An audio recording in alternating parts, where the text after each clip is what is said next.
কথা বলছি আমাদের অপারেশন করা একজন রোগীর সাথে, যার জিহ্বায় ক্যান্সার হয়েছিল এবং বাম দিকের অর্ধেক জিহ্বা আমরা কেটে ফেলে দিই, ক্যান্সার আক্রান্ত অংশ।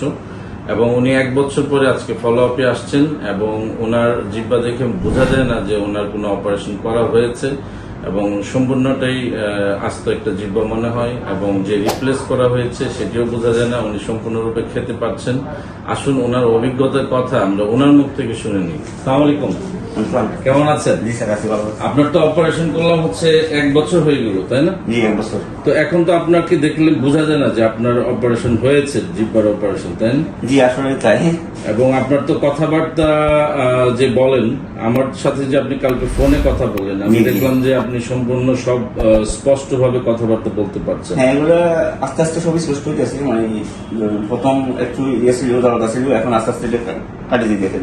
এবং আপনার এখন যে অবস্থা, এখন দেখলে কেউ বুঝবেই না যে আপনার এত বড় একটা অপারেশন হয়েছে। 10 ঘন্টা আমরা অপারেশন করেছি, জিহ্বার অর্ধেক অংশ ফেলে দিয়েছি এবং হাত থেকে মাংস নিয়ে হচ্ছে আমরা রিপ্লেস করেছি, তাই না? জি, এখানে আসলে আমি তো সিটং থেকে আসছি, মানে আমার বাড়ি হচ্ছে সিটং, সন্দীপ থানার। সিটংয়ের অনেক ডাক্তার মনে হয় এই সার্জারি সম্পর্কে ধারণা নেই, মানে অনেকে এটা আমার মনে হয় তাদের ধারণার বাইরে এই সার্জারিটা। মানে এরকম একটা সার্জারি যে বাংলাদেশে আছে, এটা অনেক ডাক্তারের ধারণার বাইরে। এবং আপনি যে অপারেশন করলেন, এখন এই অপারেশন সম্পর্কে আপনার অভিমত কি, যে এই অপারেশন গুলো বাংলাদেশেই সম্ভব? এই ধরনের রোগী কি আদৌ দেশের বাইরে যাওয়ার কোনো দরকার আছে? মনে করি কোনো প্রয়োজন নেই দেশের বাইরে যাওয়ার। দেশের বাইরে যারা গেছে মনে হয় তারা এর চেয়ে বেশি বেনিফিট পায়নি।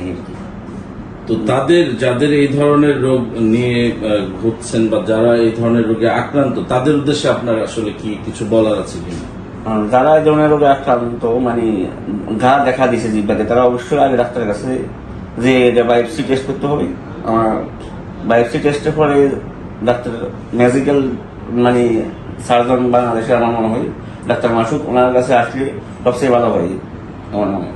তার মানে আপনার কথায় আমরা যেটা ধরে নিতে পারি যে মুখের ক্যান্সার হলে হচ্ছে খুব দ্রুত চিকিৎসা নেওয়া প্রয়োজন এবং খুব সঠিক জায়গায় যদি আপনারা চিকিৎসা নিতে পারেন এবং আপনারা সম্পূর্ণভাবে সুস্থ হয়ে যাবেন। তো সুস্থ থাকুন, সবাই ভালো থাকুন এবং আমাদের চ্যানেলে আপনি চোখ রাখুন। প্রতিনিয়ত ওরাল সার্জারির বিভিন্ন জিনিস নিয়ে আপডেট দেখতে পাবেন। ধন্যবাদ সবাইকে।